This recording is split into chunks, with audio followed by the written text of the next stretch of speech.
আসসালামু আলাইকুম। সবাই কেমন আছেন? আশা করছি আল্লাহর রহমতে সবাই ভালো আছেন। তো আমার হাতে যে ফোনটি আপনারা দেখতে পারতেছেন এটি হচ্ছে Samsung ব্র্যান্ডের ফোন। তো এই ফোনটি হচ্ছে আমি দেখতেই পারতেছেন আমার হাতে। তো এই ফোনগুলো হচ্ছে হঠাৎ করে ডেড হয়ে যায়। ডেড হয়ে গেলে এই ফোনগুলো কিন্তু সিপিইউ গুলো রিবোলিং করতে হয়। তো এখানে হচ্ছে আরেকটি বিষয় আমি আপনাদেরকে এখানে আমি দেখাচ্ছি যে এই ফোনগুলো কিন্তু অনেক সময় ওয়াটার ড্যামেজ থেকেও বিভিন্ন ধরনের প্রবলেম হয়। তখন কিন্তু কাস্টমার ভাইয়েরা এই বিষয়গুলো বুঝতে চান না। যে আপনারা বলেন যে সিপিইউ রিবোলিং করতে হবে, আবার এটাতে বলেন পানি আছে বা পানি ঢুকেছিল। তো এই বিষয়গুলো হচ্ছে আপনারা বুঝে নিবেন। কারণ এখানে হচ্ছে আমি যদি আপনাদেরকে দেখাই, এই যে দেখেন এখান থেকে হচ্ছে আমি আপনাদেরকে দেখানোর চেষ্টা করতেছি। এই যে এখানে দেখেন আমি কিন্তু লিকুইড ড্যামেজ এখানে দেখতে পারতাছি। দেখেন এখানে কিন্তু পর্যাপ্ত পরিমাণ লিকুইড কিন্তু এখানে ঢুকেছিল। এই যে দেখেন এই যে এখানে কিন্তু হয়ে রয়েছে। তো এখানে হচ্ছে থিনার এবং কি তুলোর মাধ্যমে ক্লিন করে নিব। আর এই ফোনটি কিন্তু ডেড অবস্থাতে রয়েছে। তো এই ফোনটি হঠাৎ করে বন্ধ হয়ে যায়। তারপরে অন্য আরেকটা টেকনিশিয়ান ভাইকে এই ফোনটি দেখানো হয়। তো উনি এই ফোনটিতে কি কাজ করছে সেই বিষয়টা হচ্ছে আমি দেখব।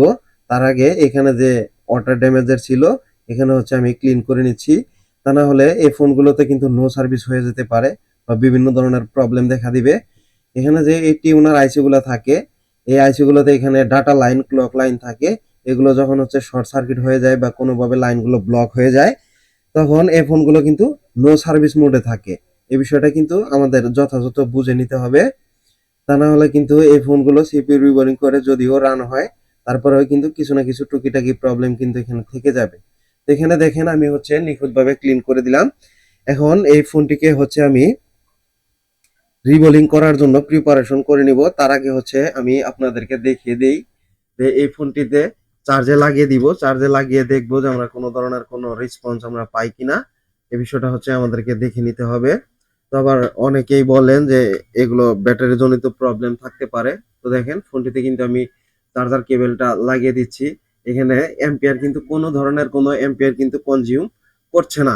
তো এখন এই ফোনটিকে হচ্ছে আমি দেখে নিব যে এই ফোনটির মাদারবোর্ডটি কি ধরনের কন্ডিশন রয়েছে। তার আগে হচ্ছে এক এক করে এই ক্যামেরাগুলোকে আমার খুলে নিতে হবে।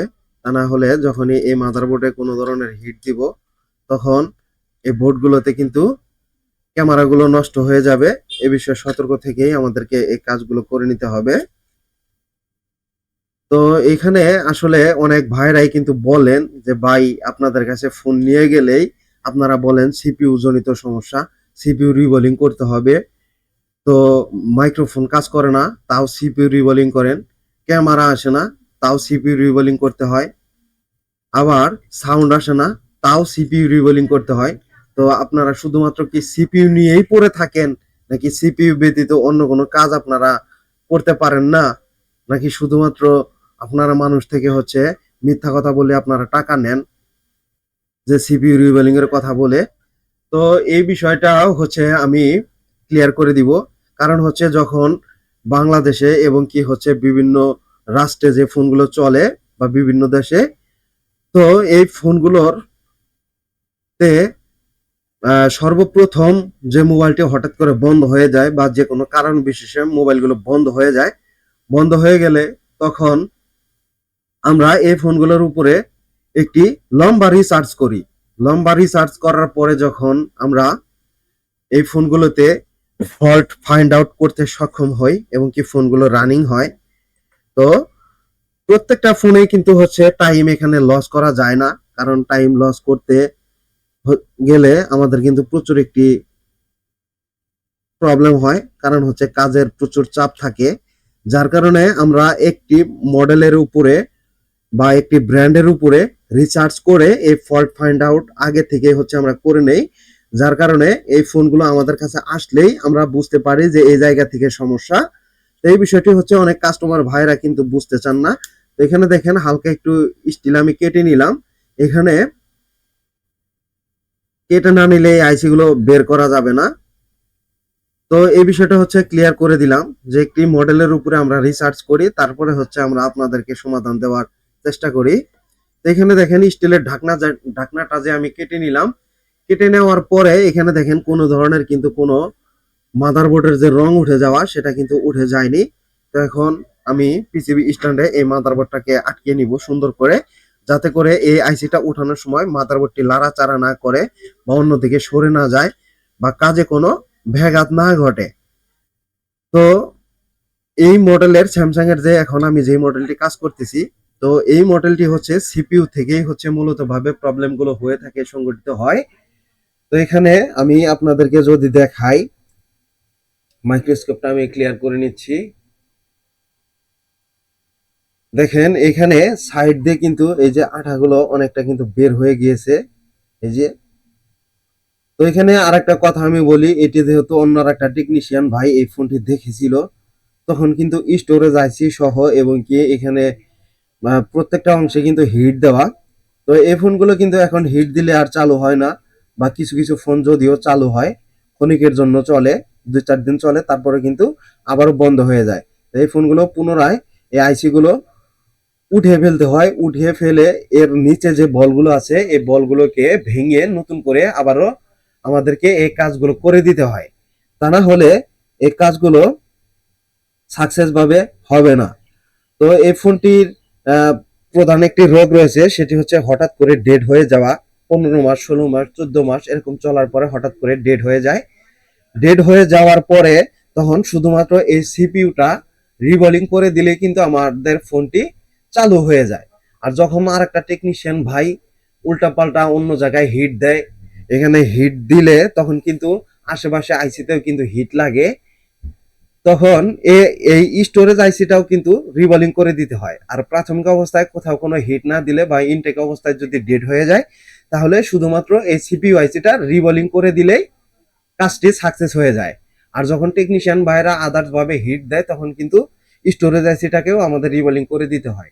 তখন যদি ওই ভাইদের আমরা বলি যেটাতে হচ্ছে কিছু খরচটা আমাদেরকে বাড়িয়ে দেন, তখন কিন্তু এই কাস্টমার ভাই বলেন যে এই একটা সিপিইউ আইসি রিবোলিং করতে আপনাদের খরচ আগে নিছিলেন এত টাকা, এখন আবার বাড়তি কেন চাচ্ছেন? এই বিষয়টা আপনারা বুঝতে চান না। এখন হচ্ছে সিপিইউ আইসিটা রিবোলিং করে যদি হচ্ছে আমি শুধুমাত্র আপনাদের দিয়ে দিই, তাহলে 1-1.5 মাস চলেই কিন্তু এই ফোনটি আবারও পুনরায় কিন্তু বন্ধ হয়ে যেতে পারে। তখন কিন্তু আমাদের ঠিকই আপনারা বলেন যে ভাই এই ফোনটি রিবোলিং করে দিলেন, এত কম দিনের মধ্যে আবারও প্রবলেম হয়ে গেল। তো এই বিষয়টা হচ্ছে আপনারা অনেকে বুঝেন, আবার অনেকে হচ্ছে বুঝতে চান না। তখন দেখেন যে ইনটেক অবস্থায় যদি আপনারা পাঠান হিট না দিয়ে, তখন সেই ক্ষেত্রে কিন্তু একটি আইসি রিবোলিং করেই আমরা কাজটি স্বয়ংসম্পূর্ণ করে নিতে পারবো। আর যখন এখানে 2টা আইসি রিবোলিং করতে হয় বা 3টা আইসি রিবোলিং করতে হয়, তখন কিন্তু এখানে আমাদের পরিশ্রমটা অনেকটা বেশি হয় এবং কি সময়টাও অনেকটা ব্যয় হয়। যার কারণে আমাদেরকে বাধ্যগত এই এইগুলোর খরচগুলো আমাদেরকে বাড়িয়ে নিতে হয়। তা না হলে কিন্তু আমরা এখানে অনেকটা সময় যেহেতু ব্যয় হয়। তো এই বিষয়গুলো অবশ্যই আপনারা বুঝে নিবেন। আর আশা করি আমি আপনাদেরকে আমাদের কথাগুলো বুঝাইতে পারছি। তো এখানে এই আইসিটা ওঠাতে ওঠাতে আমি আপনাদেরকে আরেকটা মেসেজ দিয়ে রাখি, সেটা হলো যে অনেক ভাইরাই দূর দূরান্ত থেকে আমাদের কাছে ফোনগুলো পাঠান। তো হচ্ছে অনেক সময় আমরা ব্যস্ত থাকার কারণে ফোনগুলো ধরতে পারি না। আপনারা হোয়াটসঅ্যাপে নক দিয়ে রাখবেন, কারণ হচ্ছে যাতে পরবর্তী সময় আপনাদের সাথে আমি কন্টাক্ট করতে পারি। তো এই অবস্থাতে হচ্ছে আমি অনেক সময় ব্যস্ত থাকি, ফোনটা ধরতে পারে না। তখন আপনারা অনেকেই আমার সাথে যোগাযোগ না করে, কথা না বলে কিন্তু ফোনগুলো পাঠিয়ে দেন। তখন ওই মুহূর্তে কিন্তু আমাদের কিন্তু একটু কষ্টসাধ্য হয়ে যায় যে আপনি কোন টাইমে ফোনটা পাঠাইছেন বা কোন টাইমে কুরিয়ারে আসবে, কোন টাইমে আমরা ওখান থেকে ফোনটা রিসিভ করব, এই বিষয়গুলো কিন্তু আমাদের জানা থাকে না। তখন কিন্তু আমরা আমাদের এখানে একটি বিভ্রান্তিকর আহ, পরিবেশ তৈরি হয়। বা অনেকে ফোন করে বলে থাকেন যে ভাই আমার ফোনটা কি আপনি হাতে পাইছেন কিনা। আসলে যোগাযোগ করে না পাঠালে কিন্তু সেই বিষয়ে আমরা অবগত থাকি না।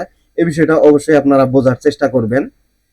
তা না হলে এখানে কিন্তু আপনাদের ফোন যদি একটি ফোন ক্ষতিগ্রস্ত হয়, তখন কিন্তু এটার দায়ভারটা কে নিবে? আমি আপনাদেরকে প্রতিনিয়তই ভিডিওর মাধ্যমে ভিডিও করে A to Z বোঝানোর আমি আপনাদেরকে চেষ্টা করি যে ভাই আমি একা মানুষ, ভাই আমাকে এখানে কাজ করতে হয়। কারণ হচ্ছে যে এখানে আপনারা সময় দিয়ে যদি আমাদেরকে হেল্প না করেন, তাহলে কিন্তু আসলে একাকিত্ব মানুষ ভাই আমি, এখানে কিন্তু আমার জন্য একটু কষ্টসাধ্য হয়ে যায় বিষয়গুলো। তো এই বিষয়গুলো বুঝেই আপনারা এই ফোনগুলো পাঠাবেন। আপনারা ফোন পাঠান, ঠিক আছে, কারণ হচ্ছে যে আমিও আপনাদের জন্য যথাসাধ্য চেষ্টা করে থাকি যে যাতে করে হচ্ছে যে আপনারা এত দূর থেকে কষ্ট করে ফোনগুলো পাঠান, যাতে করে কোনো আপনারা আমার থেকে কষ্টগুলো না পান, এই বিষয়গুলো চেষ্টা করে হচ্ছে আমি করে থাকি। তো দেখুন এই আইসিটা কিন্তু যথাযথভাবে আমি উঠে নিলাম। তো এখন এখানে যে পাশে স্টোরেজ আইসিটা আছে, এই আইসিটাকেও এখন আমি উঠিয়ে ফেলবো, কারণ হচ্ছে এই আইসিটাকেও আমাকে রিবোলিং করে দিতে হবে। তো আশা করি আমার কথাগুলো আপনারা বুঝতে পারতেছেন। তো আমরা সারা বাংলাদেশের আনাচে কানাচে যে কোনো প্রান্ত থেকে চাইলে কিন্তু আমাদের থেকে সার্ভিসগুলো আপনারা নিতে পারবেন, এবং কি যেই ফোনগুলো কোনো ধরনের হিট দেওয়া থাকে না এবং কি হচ্ছে আদার্স কোনো কাজ করা থাকে না, এই ফোনগুলো কিন্তু আমরা রিপেয়ার করে নির্দিষ্ট সময়ের জন্য আমরা কিন্তু একটি ওয়ারেন্টি আপনাদেরকে দিয়ে থাকি। তো এই বিষয়টি হচ্ছে ওয়ারেন্টি গুলো আপনারা নিতে হলে এই শর্তগুলো আমাদেরকে মেনে চলতে হবে। কোনো ধরনের হিট দেওয়া থাকা যাবে না, কোনো ধরনের কাজ করা থাকা যাবে না। তো দেখেন এখানে কিন্তু দুইটা আইসি আমি খুব সেফলি ভাবে এই আইসি গুলোকে রিমুভ করে নিলাম, এই যে দেখতেই পারলেন। এখন আমি মাদারবোর্ড গুলোকে এখান থেকে হচ্ছে ক্লিন করে নিব এইভাবে করে। এই যে দেখেন এখানে সোল্ডারিং আয়রন দিয়েই আমি ক্লিন করে নিব। এখানে বলগুলো আগে ভেঙে নিতে হবে, তা না হলে এখান থেকে আঠাগুলো ক্লিন করা যাবে না। এখানে আঠাগুলো ক্লিন করতে গেলে মাদারবোর্ডের রং উঠে যাবে বা বিভিন্ন ধরনের প্রবলেম কিন্তু এখানে হইতে পারে। আর হচ্ছে যে অনেক অনেক ভাইয়ের এই রিকোয়েস্ট থাকে, ভাই আমি ফোনটা পাঠাইলাম, আমার ফোনটা ভিডিও ধারণ করবেন, আমি যেন দেখতে পারি যে এই ফোনটাতে কি ধরনের কাজ করা হয়েছে। তো আসলে প্রত্যেকের রিকোয়েস্টই রাখা কিন্তু আমাদের পক্ষে সম্ভব হয়ে ওঠে না, কারণ হচ্ছে যে প্রচুর কাজের চাপ, প্রচুর কাজ করতে হয়। এই সময়তে আমরা আসলে এই ভিডিওগুলো ধারণ করা কিন্তু প্রত্যেকের জন্য সম্ভব হয়ে ওঠে না। তো এখানে দেখেন হিউজ পরিমাণ ব্ল্যাক পেস্ট। এই পেস্টের টেম্পার গুলো যখন নষ্ট হয়ে যায় তখনই কিন্তু এই ফোনগুলোতে বিভিন্ন ধরনের প্রবলেম কিন্তু সংঘটিত হয়। এই যে দেখেন। তো এখানে অনেকে আবার বলবেন যে কোম্পানি তাহলে আঠা কি কারণে দেয়। আঠাগুলো দেয় যাতে হচ্ছে এই ফোনগুলোতে, এই ফোনগুলো যখনই ওয়াটার ড্যামেজ হবে বা পানি যাবে বা পানিতে পড়লে তখন এই আইসি গুলোতে যেন কোনো ধরনের পানি ভিতরে প্রবেশ না করতে পারে। ভিতরে পানিগুলো প্রবেশ করতে পারলে তখন সে সময়তে এই মেইন যে আইসি গুলো, এই আইসি গুলো কিন্তু ড্যামেজ হয়ে যাবে। তখন ড্যামেজ যেন না হয়ে যায় সেই কারণে কিন্তু কোম্পানি এই আঠাগুলো দিয়ে দেয়। আর এইখানে হচ্ছে ওয়াটার ড্যামেজের এই একটা ইস্যু। আর একটা ইস্যু এখানে আমরা যেটা বুঝতে পারি সেটা হলো যে ফোনগুলো অনেক সময় নিজের অজান্তে হাত থেকে পড়ে যায়। হাত থেকে পড়ে গিয়ে তখন এই ফোনগুলো শক্ত ধরনের একটি আঘাত পায়। যখন আঘাত পায় তখন এই ফোনগুলো যে নিচে, আইসির নিচে যে বলগুলো থাকে, এই যে আপনারা এখানে দেখেন, আমি আপনাদেরকে দেখাই। এই যে আইসির যে বলগুলো আপনারা এখানে দেখতে পারতেছেন, আমি যেগুলোকে হচ্ছে ক্লিন করার চেষ্টা করতেছি, এই বলগুলো ছিঁড়ে যায়, লেয়ার গুলো একদমই ছিঁড়ে যায়, বা অনেক সময় আইসি গুলো হচ্ছে ভেঙে যায়, যার কারণে এই আঠাগুলো আইসিটাকে শক্ত করে ধরে রাখে, যাতে করে হাত থেকে পড়ে গেলে বা কোনো ধরনের ফিজিক্যালি ভাবে আঘাতপ্রাপ্ত হলে তখন যেন এই আইসি গুলো ড্যামেজ না হয়। সেই কারণে কিন্তু কোম্পানি এই জিনিসটা এখানে দিয়ে দেয়, এটা কিন্তু আমাদেরকে বুঝে নিতে হবে। তো আবার অনেক ভাইরাই আমাদেরকে প্রশ্ন করে থাকেন যে ভাই এই ফোনগুলো রিবোলিং করলে কতদিন চলে। কিছু কিছু ফোন 2-3 বছর 4 বছরও চলে। আবার কিছু কিছু ফোন যারা গেমিং খেলেন বা ভারী কোনো সফটওয়্যার ইউজ করেন তখন এই ফোনগুলো কিন্তু 1 থেকে 1.5 বছরের মধ্যে আবারও রিবোলিং জনিত প্রবলেম হয়। আর প্রথম চান্সে যদি এই আইসি গুলো এক চান্সে রিবোলিং করা যায় এবং কি খুব নিখুঁত ভাবে কাজগুলো সম্পূর্ণ করা যায়, তাহলে কিন্তু দ্বিতীয়বার রিপেয়ার করারও চান্স থেকেই যায়। এই বিষয়টা হচ্ছে অনেকেই বুঝেন, আবার অনেকেই হচ্ছে বুঝার চেষ্টা করেন না। তো এখানে দেখেন আমি এক ধাপ হচ্ছে ক্লিন করে নিলাম। এখন আমি সোল্ডারিং ওয়্যারের মাধ্যমে এই মাদারবোর্ডটাকে স্বয়ংসম্পূর্ণরূপে ক্লিন করে নিব। এই যে আমি এখান থেকে হচ্ছে এইভাবে সোল্ডারিং পেস্ট আমি এখানে দিয়ে দিলাম। আর এইখানে হালকা একটু আমরা লিকুইড পেস্ট ইউজ করতে পারি, কিন্তু এই লিকুইড পেস্ট এখানে ইউজ করার থেকে হচ্ছে না করাটাই বেটার। কারণ হচ্ছে এটার মধ্যে এক ধরনের কিন্তু অ্যাসিড থাকে। এই এই অ্যাসিডে এই বলগুলোকে অল্প কিছুদিনের মধ্যেই কিন্তু হচ্ছে একদমই পুড়িয়ে ফেলে। তো যতটুকু না করলেই চলে না, ততটুকুই মাত্রই আমরা করি। আর তা না হলে এখানে এই বলগুলো ক্লিন করতে গেলে এখানে মাদারবোর্ড থেকে রঙগুলো উঠে যাবে, তখন কিন্তু এখানে বিভিন্ন ধরনের প্রবলেম কিন্তু সংঘটিত হবে। এখানে একটি রেজিস্টার উঠে গেছে, আমি দেখতে পারলাম সোল্ডারিং আয়রনের মাথায়। তো এটাকে হচ্ছে আমি এখানে রেখে দিব একটি জায়গায়, তারপরে হচ্ছে আমি কাজ শেষে এটাকে আবারও লাগিয়ে দিব। তা না হলে কিন্তু বিভিন্ন ধরনের প্রবলেম এখানে হইতে পারে, বা এখানে ক্যামেরা আসবে না। যে লাইনের সাথে এটি কানেক্টিভিটি ছিল ওইখানে কিন্তু পুনরায় আবারও স্থাপন করে দিতে হবে, তা না হলে প্রবলেম হবে। তো এই যে দেখেন আমি আপনাদের সামনে ভিডিও করতেছি, ভিডিও করতে করতে এই মুহূর্তে হচ্ছে এই রেজিস্টারটা কোথায় থেকে হচ্ছে রিমুভ হয়ে গেল সেটা কিন্তু আমার জন্য করা একটু কষ্টসাধ্য। এখন আমাকে ডায়াগ্রাম দেখে নিতে হবে যে এই রেজিস্টারটা কোথায় ছিল। তো দেখেন এই যে এখানে কিন্তু আরেকটি বল কিন্তু আমি দেখতে পারতাছি যে এখানে মনে হচ্ছে উঠে গেছে, এটাকেও আমাদের রিপেয়ার করে নিতে হবে। তো এই ফোনটি সম্ভবত ইতিপূর্বে কখনো হাত থেকে পড়ে গিয়েছিল, যার কারণে হচ্ছে এই ফোনের কিন্তু এখানে লাইনটা উঠে গেছে, এটাকে রিপেয়ার করে নিব। তো এই রেজিস্টারটা কোথায় ছিল সেটাকে আগে ফাইন্ড আউট করে আমি লাগিয়ে নিব। আপনাদের সামনে হচ্ছে আমি লাগিয়ে নিচ্ছি। তো বন্ধুরা, এখানে বর্ণীয় ডায়াগ্রামের মাধ্যমে আমি দেখে নিলাম এইখানে যে রেজিস্টারটা ছিল এটা হচ্ছে এখানে বসানো ছিল। এটাকে হচ্ছে আমি এখন এখানে বসিয়ে নিব, তা না হলে পরবর্তী সময় কিন্তু এখানে পড়ে যেতে পারে বা এটা হারিয়ে যেতে পারে।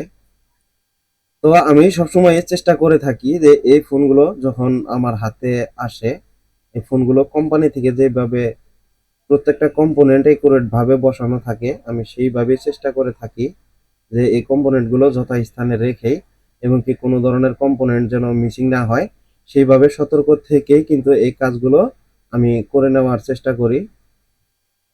তো এখানে দেখেন খুব সুন্দরভাবে বসিয়ে দিলাম। এখন আমি সোল্ডারিং ওয়্যারের মাধ্যমে এই বোর্ডটাকে ক্লিন করে নিব। ইতিপূর্বে হচ্ছে আমি আপনাদেরকে দেখিয়েছি যে এই বোর্ডগুলো কিভাবে ক্লিন করতে হয়, অবশ্যই আপনারা কিন্তু এই বিষয়ে অবগত রয়েছেন। তো এই মাদারবোর্ডটাকে ক্লিন করে আইসি গুলোকে রিবোলিং করে আমি পুনরায় ফিরে আসছি আপনাদের সামনে।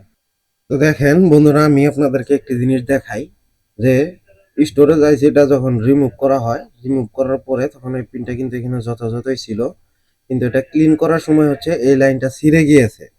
তো এই লাইনটা যখনই ছিঁড়ে গিয়েছে তখন কিন্তু এই লাইনটা রিপেয়ার করা ব্যতীত এখানে যতবারই রিবোলিং করেন এই ফোনগুলো কিন্তু রান করবে না। এটি কিন্তু একটি বিষয়। তো অনেকেই একটি কমপ্লেইন আমাকে করেন যে ভাই আমি আপনার ভিডিওগুলো দেখে অনেকে সাকসেস হইতে পারে, আবার অনেকে সাকসেস হতে পারে না।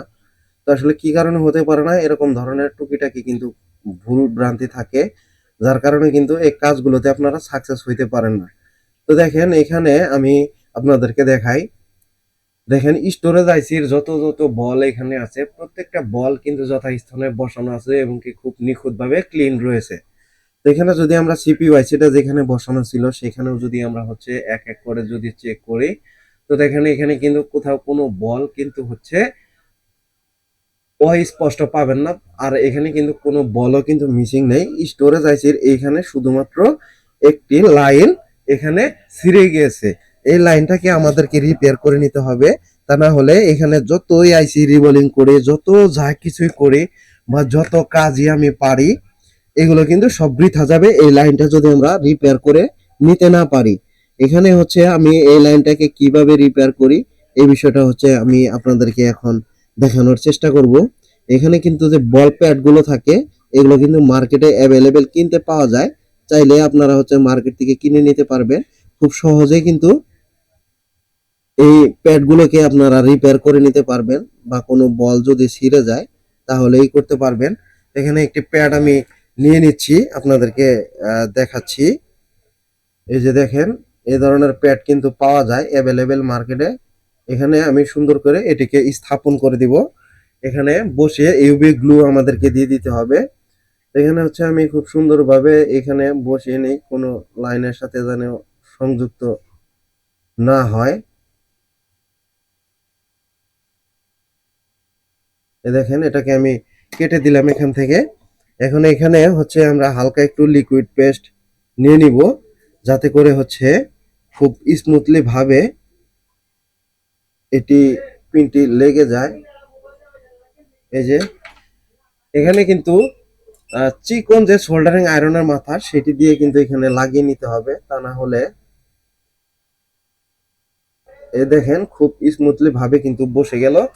এখন এখানে এটাকে আমাদেরকে ক্লিন করে নিতে হবে, তা না হলে এখানে ইউবি গ্লু দিলে কিন্তু ধরবে না।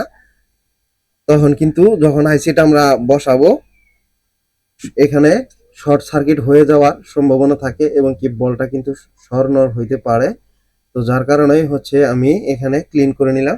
ক্লিন করে নিয়ে এখানে হচ্ছে আমি একটু হালকা করে ইউবি গ্লু দিয়ে দিব, যাতে করে এই বলটা সরানো না হয়, কোনো ধরনের শর্ট সার্কিট না হয়। অনেক সময় আসলে কথার মাঝে হচ্ছে গ্রাম্য যে ভাষাটা সেটি কিন্তু চলে আসে, আসলে এই বিষয়টি কেউ মাইন্ড করবেন না।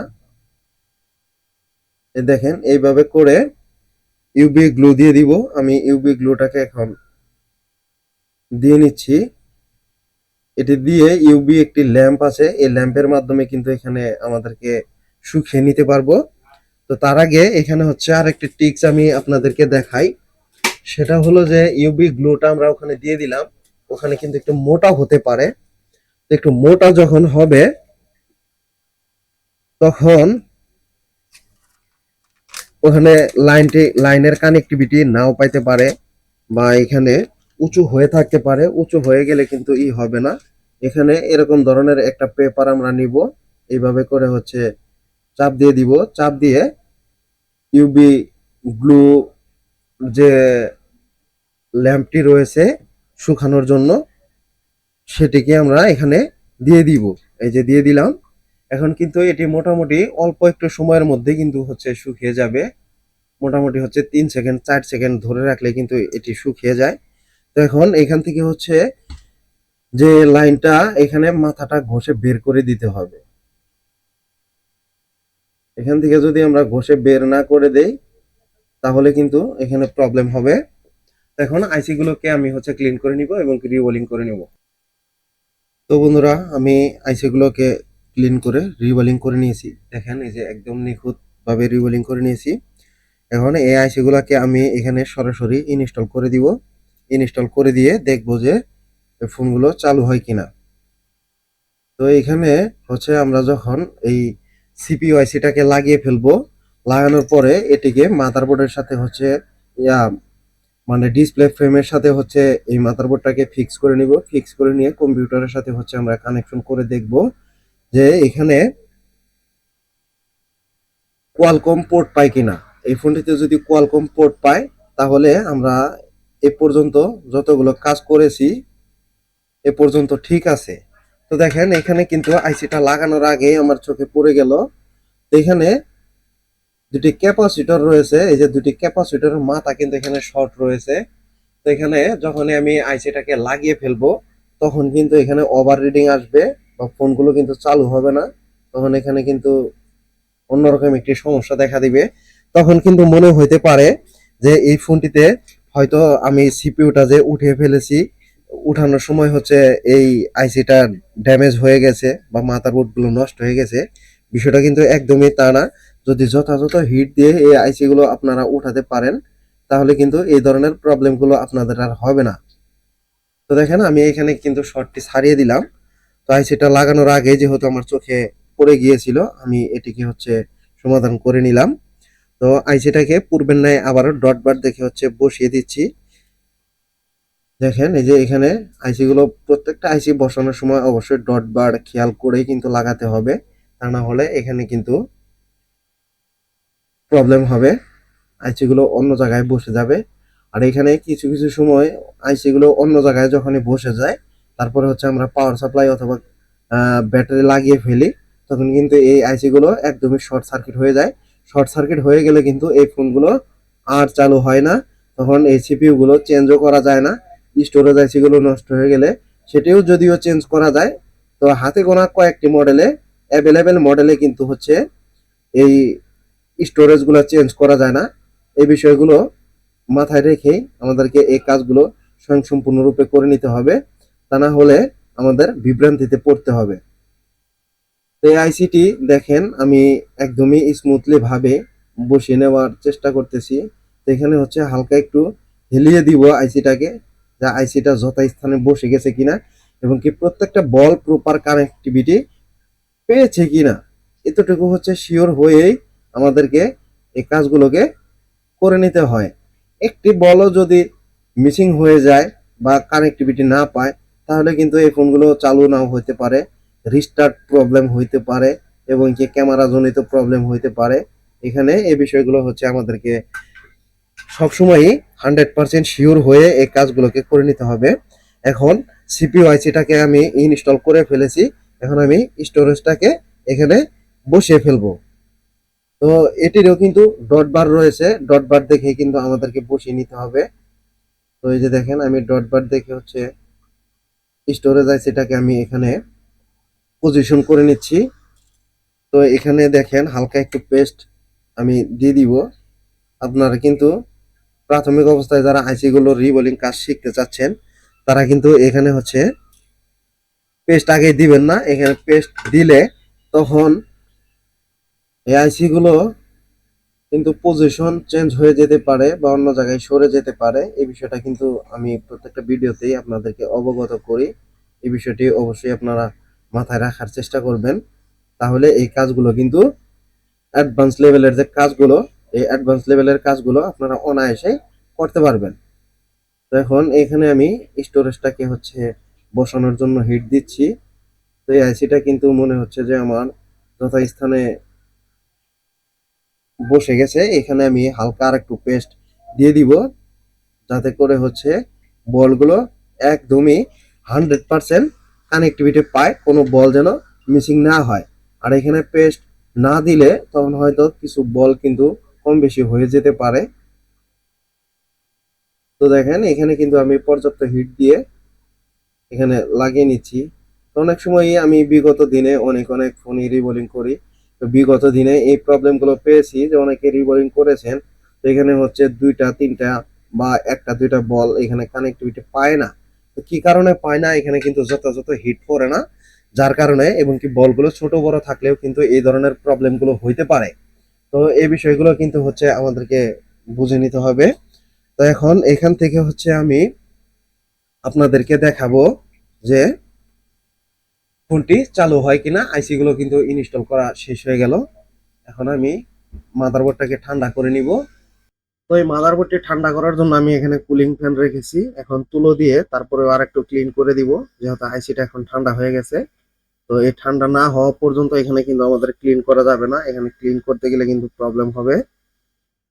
তো এখানে তুলো দিয়ে এবং কি থিনারের মাধ্যমে আমি যথাযথভাবে এখানে ক্লিন করে দিলাম। আপনারাও এভাবে করে ক্লিন করে দিবেন, যাতে করে এই আইসি গুলো দীর্ঘদিন চলে এবং কি ফোনগুলো লং লাস্টিং করে।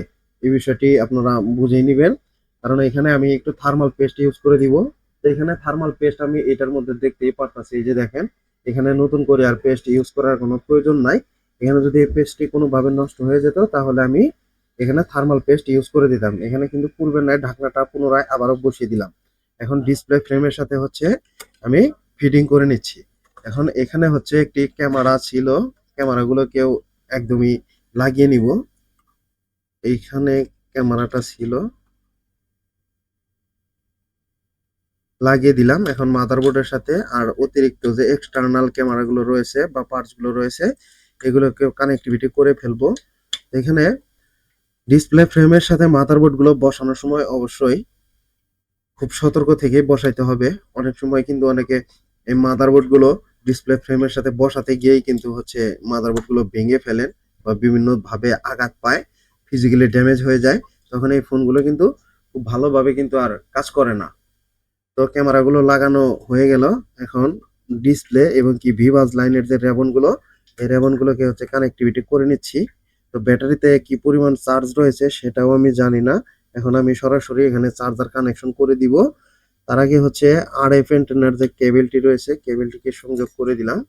এখন এখান থেকে আমি সরাসরি চার্জারটাকে লাগিয়ে দিব। লাগিয়ে দিয়ে দেখবো যে কোনো ধরনের কোনো অ্যাম্পিয়ার নেই কিনা। তো আলহামদুলিল্লাহ আমাদের ফোনটি কিন্তু ভাইব্রেট করেছে, কারণ একদমই হয়তোবা চার্জ কম থাকতে পারে। এখানে 0.5 এম্পিয়ার নিচ্ছে, ফোনটি কিন্তু ভাইব্রেট। করতেছে।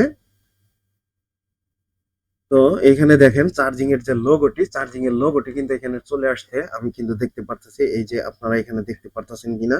তো এই ফোনটি যেহেতু বিগত দীর্ঘদিন যাবতই বন্ধ, এখানে ফোনটি শুধুমাত্র চার্জিং লোগো আসাটাই স্বাভাবিক, একদমই ডিসচার্জ হয়ে যেতে পারে। তো এখন এখান থেকে আমি অ্যাম্পিয়ারের মাধ্যমে আমি ব্যাটারিটাকে অ্যাম্পিয়ার করে নিব। অ্যাম্পিয়ার সার্কিটের মাধ্যমে আমি অ্যাম্পিয়ার সার্কিট দিয়ে এই ব্যাটারিটাকে করে নিচ্ছি। এটি হচ্ছে আমি আপনাদেরকে সাথে রেখে দেখিয়ে দিচ্ছি। তো এই হচ্ছে আমাদের কাঙ্ক্ষিত অ্যাম্পিয়ার সার্কিট। এই অ্যাম্পিয়ার সার্কিট থেকে হচ্ছে এই ব্যাটারিটাকে পুনরায় আবারও অ্যাম্পিয়ার দিয়ে নিব। কারণ হচ্ছে এই ফোনটি কিন্তু স্বয়ংসম্পূর্ণভাবে কিন্তু ডেড ছিল। কোনো চার্জিং কোনো রেসপন্স ছিল না। তো দেখেন এখানে ব্যাটারিতে কিন্তু আমরা দেখতে পারতাছি 3.0 ভোল্টেজ কিন্তু এখানে শো করতেছে। এই যে দেখেন, এই যে 3.0। এই চার্জে কিন্তু এখানে ফোনটি স্বয়ংসম্পূর্ণভাবে চালু হবে না। এটাকে আমরা অ্যাম্পিয়ার দিয়ে নিব। এখানে 3.7 পর্যন্ত সর্বনিম্ন আমরা এখানে চার্জটা করে নিব। চার্জটা করে নিয়ে তারপর হচ্ছে এই ফোনটাকে আমরা পাওয়ার দেওয়ার চেষ্টা করব। এখানে দেখেন এই ফোনটি কিন্তু ব্যাটারিটি কিন্তু চার্জ নিচ্ছে। এই যে দেখতেই পারতেছেন। আমাদের সাথেই থাকুন, ভিডিওটি দেখতে থাকুন। আর আমাদের চ্যানেলের ভিডিওগুলো নিত্য নতুন ভাবে যারা দেখছেন অবশ্যই সাবস্ক্রাইব করে রাখবেন, যাতে করে হচ্ছে পরবর্তী ভিডিওতে আপনারা সব থেকে আগে ভিডিওগুলো পেয়ে যান। তো এখানে দেখেন আমি চার্জটা করে নিচ্ছি। তো বন্ধুরা, এই ব্যাটারিটি কিন্তু যথাযথ কিন্তু চার্জ হয়ে গেছে। এখন পুনরায় আবারও আপনাদেরকে চেক করে দেখাচ্ছি এই ফোনটি স্বয়ংসম্পূর্ণরূপে চালু হয় কিনা বা হ্যাং লোগোতে থাকে কিনা। অনেক অনেক ফোন কিন্তু রিপেয়ার হওয়ার পরেও কিন্তু হ্যাং লোগো থেকে যায়। তখন এই প্রবলেমগুলো আমাদেরকে ফেস করতে হয়। তো দেখেন এখানে ব্যাটারিটি কিন্তু যথাযথ চার্জ আমরা করে নিয়েছি। এখন চার্জে লাগিয়ে দিলাম। ফোনটাকে রান হওয়া পর্যন্ত আমাদের একটু ওয়েট করতে হবে। এই যে চার্জিং এর লোগো পুনরায় আবারও চলে আসছে। তো এখানে পার্সেন্টেজ আমাদেরকে আসতেই হবে, তা না হলে একদম 0% থেকে এই ফোনগুলো রান হবে না।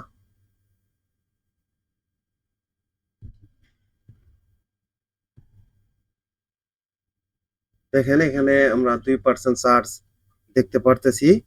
এখন এই ফোনটিকে পাওয়ার দিয়ে দিব।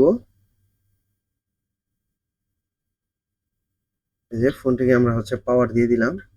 এখানে হচ্ছে ডিসপ্লের উপরে যে গ্লাস পেপারটা থাকে, এই গ্লাস পেপারটা কিন্তু একদমই হচ্ছে কিরকম যেন ভাঙা ভাঙা রয়েছে। এই যে M02s আপনারা দেখতেই পারতেছেন। তো এই ফোনটি চালু হতে থাকুক, ইতিমধ্যেই আমরা হচ্ছে এগুলোকে ফিক্স করে ফেলি।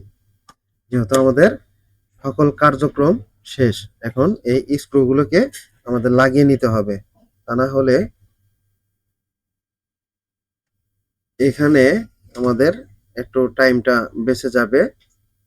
এদিকে ফোনটি চালু হতে থাকুক আর এদিক দিয়ে আমরা এই স্ক্রুগুলোকে লাগিয়ে ফেলি। তারপরে আমরা দেখবো যে স্বয়ংসম্পূর্ণরূপে এই ফোনটি চালু হয় কিনা। আসলে একই ক্যামেরার মধ্যে সকল কিছু ধারণ করা আমাদের জন্য একটু কষ্টসাধ্য হয়ে যায় বিষয়গুলো।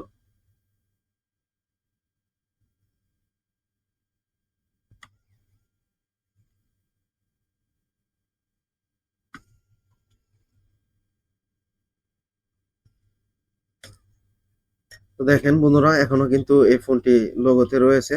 আশা করি এই ফোনটি স্বয়ংসম্পূর্ণভাবে চালু হবে। তো সে পর্যন্ত আমরা ওয়েট করি। তো আমাদের সাথে থাকুন, ভিডিওটি স্বয়ংসম্পূর্ণ আপনারা দেখার চেষ্টা করেন। তাহলে আপনারা বুঝতে পারবেন যে আসলে এই ফোনগুলো কতটা পরিশ্রম করে এই ফোনগুলো রিপেয়ার করতে হয়। তো এখানে হচ্ছে বন্ধুরা, ফোনটি দীর্ঘদিন যাবতই বন্ধ ছিল এবং কি এটার মধ্যে পর্যাপ্ত পরিমাণ হিট পড়েছে। এই ফোনটি রান করতে একটু পর্যাপ্ত সময় লাগে। তো আসলে এই ভিডিওতে আমি আর সময়টা অপচয় করতে চাচ্ছি না। আসসালামু আলাইকুম, সবাই ভালো থাকবেন।